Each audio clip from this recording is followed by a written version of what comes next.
Hey, welcome back to Spirit Music Meetups. Mike Burris here. Make drumming great again. My old website. I'm a man of many hats. I have hair, but I just don't like the sun on it all the time. Anyway, I was just over a favorite restaurant, Baggins, and was thinking how I used to in school when I was learning bass drum technique, the proper way to play bass drum. I was always looking at the lines on the floor because my teacher said, hey, check this out. You can be improving your technique while you're listening to the teacher go blah, blah, blah. And the geography teacher was so mundane, monotone, this is very boring. And so to keep myself awake, I would do these bass drum exercises looking at the lines on the tile. So I'm going to show you how I do that and greatly improve your bass drum and hi-hat technique when you sit down on the drum set, okay? So a lot of things you can do when you're not around your drums. And for instance, I do finger waving. So there's a whole video on finger waving, keeping my grip here and waving my fingers. I do that when I'm watching TV, and I did it for a long time to get really fast twitch finger action. But here's something you can do with your feet, okay? So I'm going to pause and go back and forth so you can see this. So I'm going to pause it right now and I'll show you what we're doing here. So the first thing I'm doing is I'm seeing some lines here on a ramp over by the restaurant, and I'm putting my toe right to one of those lines. And I'm doing it so that my pants leg is straight. I don't know if you can see that. It falls straight. It falls straight down from my kneecap. That way I'm not sitting too far away from the drum pedal and reaching. That's what happens when you're reaching. See the slant on your leg? And you don't want to go backwards this way, because when you lift your kneecap, your leg is going to swing in some way. If it's too far forward or too far back, it's not going to hit on the same place on the pedal. And to get a consistent sound on the physics of the pedal, you have to hit in the same spot. You can't have your foot moving all over the pedal. It causes a lot of mishits, slightly too early or slightly too late hitting the beater against the head. So I have my pants leg straight down from my kneecap. You can see that? So that when I lift my kneecap, I don't have to push my foot out or push my foot back. It's going to fall in the same space. So the first thing I do is make sure that I'm not sitting so close or too far away from the drum set to where I can lift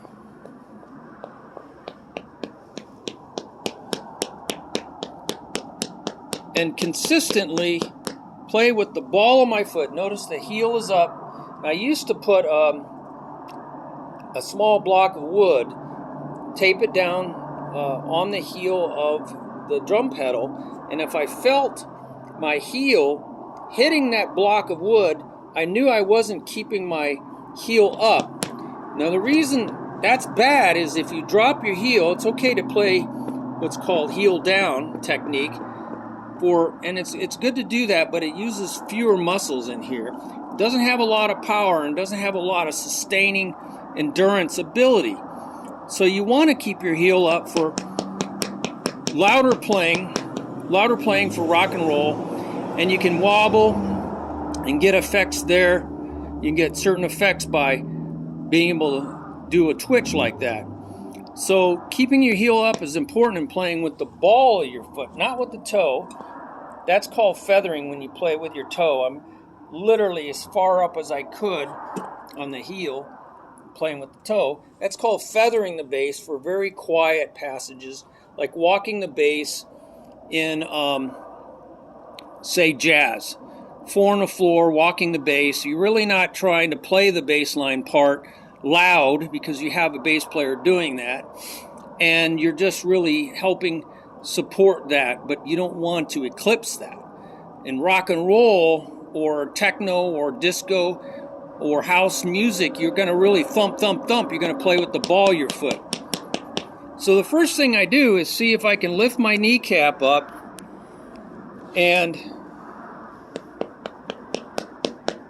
consistently try to hit that line and not be bouncing all over the place. So sometimes, you know, there's a line over here. I could put my foot right on that line and see if I always line up right there on that line. I should have thought of that. Maybe I'll move my chair so you can see that. So let me just pause it for a second again. Okay, so we're on that line.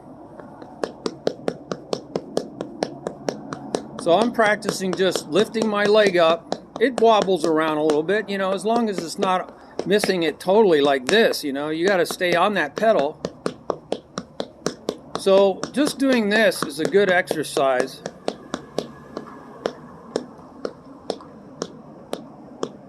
Trying to hit that line. I might back up just a little bit so you can see that line. Kind of hard to do this and hold the camera steady, right?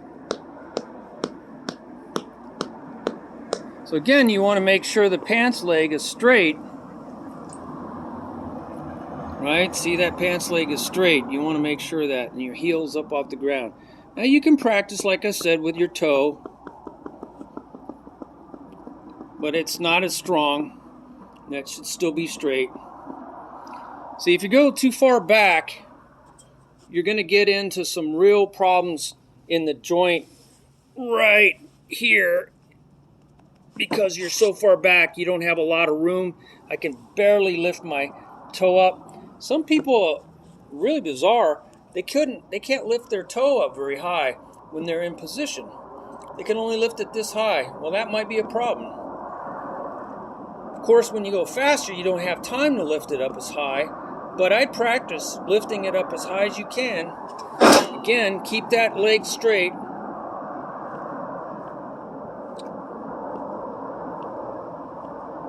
Just practice this. Maybe even hold it up. Develop some muscles there. Now, you're going to do this a lot with your left foot when you're playing hi-hat splashes. When you go ching, ching, ching, ching. So you want to have that ability on your left foot. There's another way to get splashing on the hi-hat, but this is one of them. It's just going ching and holding your foot up. Ching, so it rings. Because if you hold your foot down, it goes choke. Ching, choke. Ching, see, ching, got to pull that foot up. So it's good to practice the bass and hi-hat, both heel down and heel up. It creates different sound qualities on the hi-hat. This creates a real dead choke. This creates a softer, fatter choke. Sorry for all the sound, I'm near a road. I think a lot of this website's about spontaneous drumming and not being perfect and trying to be polished, but just going with the flow. So that's what we're doing here.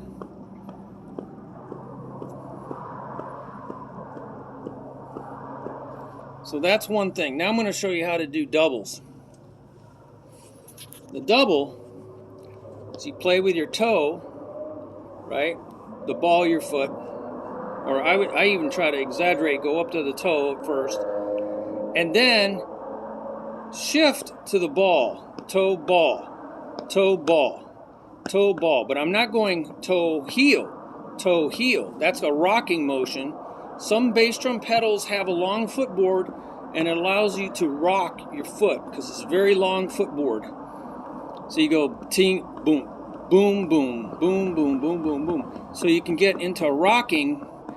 Now this is a great technique for certain types of timekeeping. Because on the hi-hat you can go 1 on the heel, 2, 3, 4, 1, 2. So it's a very good way to keep time. 1, 2, 3, 4. They only hear the 2 and 4. Boom, chick, boom, chick, boom, chick. They're not they're not really hearing the heel, right?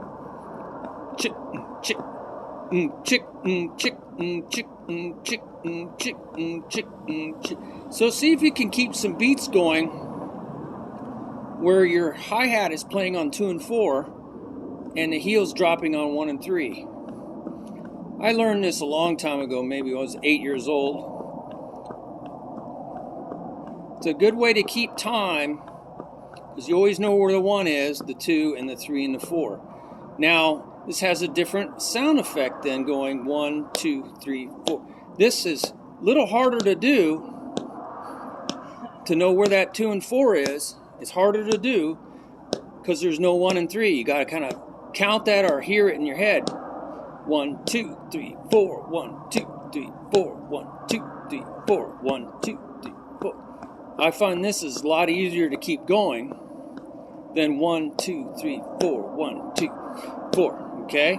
Also found out that on hi-hat, when you go 1, 2, 3, 4, it allows for kind of a splash effect on the hi-hat that you don't normally hear if you go 1, 2, 3, 4, 1, 3, 4, 1, 2, 3, 4. You'll hear more splash on the hi-hat if you're playing on the hi-hat, you know, with your right hand, your timekeeper, you'll hear more splash. So we'll just keep doing that. 1, 2, 3, 4, 1, 2, 3, 4.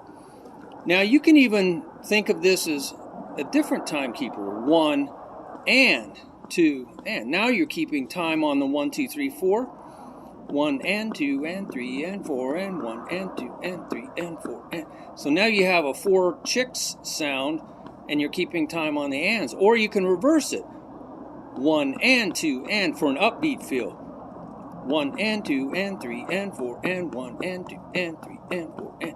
It's like playing on 2 and 4, but and. It's like a double time offbeat feel. 1 and 3 and 4 and. So that's a great timekeeper for your left foot as well. But you can do all of this on your right foot, you know, depending on what the beat's calling for. 1 and, right? You can keep time like that, or just 1, 2, 3, 4, or 1 and 2 and 3 and 4. And now you got to feel it. Got to know where that and is. But you could rock it. 1 and 2 and 1 and 2 and 3 and 1 and. That's a lot harder playing on the ands with your heel down. So I like to try all techniques because when I get tired of doing one thing, I switch to doing another thing. They're different sets of muscles, by the way, but they do have different effects. Now we got to talk about how to get a double beat. Like I said, you can go toe on the 1. That's going to be a quieter sound.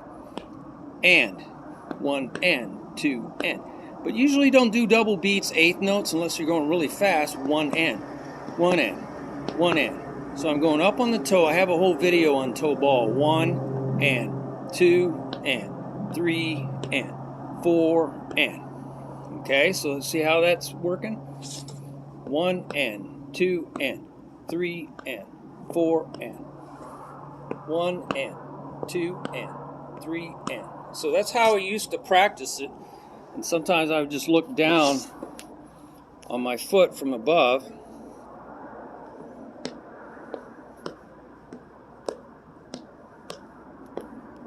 So I try not to move all over the place again when I'm going just 1 and, or 1, 2, 3, 4, or 1E, 2E, 3E, 4E, 1 and 2 and 3 and 4 and 1 and 2 and 3 and 4 and 2 and 3 and 4 and 1 and 2 and.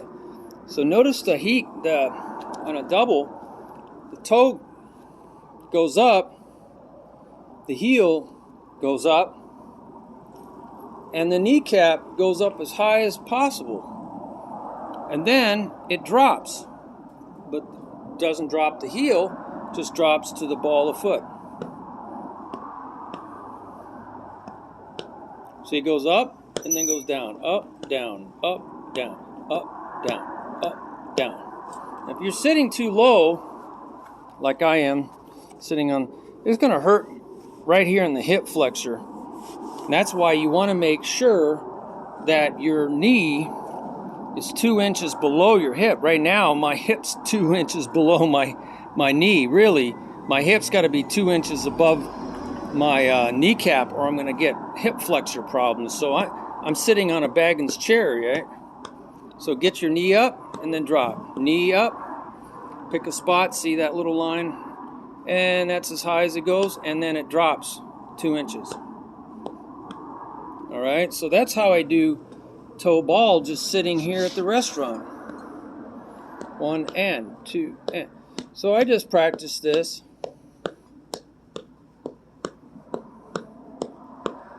Right? So if you can see your foot too much, then you see how it's slanting? That's too far away. So always sit to where it's straight down. Your pants leg is straight down. That way when you lift your knee, you're not going to have any problems missing when it comes down. You don't have any tension in your knee or your leg. When you lift your knee, it should just fall into place. It should fall in the exact same place. Okay? Well, is there anything else that I've forgotten? There's some really cool bass drum techniques you'll see out there. They like to twist. They go dun dun. So they come in and they twist. So they go left. So their heels out to the right, or in, out, out to in, out to in. I think out to in is. So they're twisting. I think that's just more movement. But you can see people getting good results. But to me, you're moving all over the pedal, so you have to have a pretty wide pedal. To me, that's just more twisting on the kneecap. I'm 62, I don't have kneecap problems, but I know drummers do, because maybe they're doing too much of this twisting thing. But it's like wobbling. It's like a nervous twitch, wobbling your heel. I haven't really practiced it much because I don't want knee problems. I just go up, down, up, down, up, down, up, down. You can practice just holding your heel up and wiggling, staying as loose as you can, holding your hip flexor up. This works a little bit on your... So sometimes I just put my hand and hold my leg up to take the pressure off my hip flexor and just wobble. Sometimes I put a stick underneath my leg and I hold the stick on the other leg so it props my leg up. I don't even have to hold it up with my hand that way. And I wobble. I practice wiggling my foot and trying to do that in time. That's tricky. Controlling the wobble in time. So there's amazing double bass players out there. Watch their techniques, but this has served me for many years. Since 1968 I've been playing, and I don't do this like I said. I just go up and down, and I play like this a lot. First learned how to do that. Sometimes I do that. Definitely I do a lot of rocking on the hi-hat. I do heel splashes. So by forcing the heel down and having the foot kind of like halfway up, just loosely on the hi-hat pedal, they go ching, ching, ching, ching, ching, especially if you have a long footbed and you hit the pedal just right, not exactly on the heel of the pedal, but maybe just a little ahead of the hinge. And if you have long feet, that's a problem. So you got to get a long footboard. But I can go ching, ching. Sometimes I turn it to the side like this. Ching, ching, ching, ching, ching. So I catch that middle of the pedal. Ching, ching, ching, ching, ching, ching, ching, ching, ching, ching. And it works just great on getting a hi-hat splash. So if I have to do a lot of hi-hat splashes, like in a march, ching, ching, ching, ching, I will just turn my foot sideways instead of going ching, ching, ching, ching, ching, ching, ching, ching the whole time. You know, that gets to you after a while. Dun, dun, dun, dun, dun, dun, dun. Go ching, ching, ching, ching, ching, ching, ching. But if you put too much pressure on the ball of your foot, you'll choke it out. It'll go choke, choke, choke. So you gotta have to keep your toes up, ching, ching, ching, ching, ching, and kick with your heel. Kick, kick, kick, kick, kick, kick. So that's a nice technique. So I hope that helps you. You see, you can do a lot of these exercises when you're not on your drum kit. And so when you do get to your drum kit finally, then it's a piece of cake, right? Because you've already developed coordination while you're killing time. See, it's all about how you use your 5 minutes. I think Napoleon said that he won a war because his enemy did not know the value of 5 minutes. And I just spent 20 minutes here with you that I could have been just navel gazing or watching some worthless news stories that only profit the people making the news. It seems they're getting rich and we're getting poor. The politicians are getting richer, and so is the media supporting them, and we are all getting poorer by the minute, literally. What is it, 7% increase in inflation in 1 year, less than 1 year? I think that's got to be a record of all time. Wow. Yeah, that's amazing. So, hope this all helps you. If you have any ideas, put it down in your video comments and on the web page. Follow the links to the web. Yeah, and follow the links to the web page, and you'll see a lot more information, a lot more videos that can help you with this. Mike Burris again with Spirit Music Meetups. Again, share your comments so other people can value from what you know. This is a website about teaching one another. I'm just one voice in a chorus. So please help each other. And also there's a share your blessings button on the bottom of the page and the bottom of the description for this YouTube video. So God bless you, and look forward to your comments, and please share your blessings with others, okay? God bless. Bye-bye.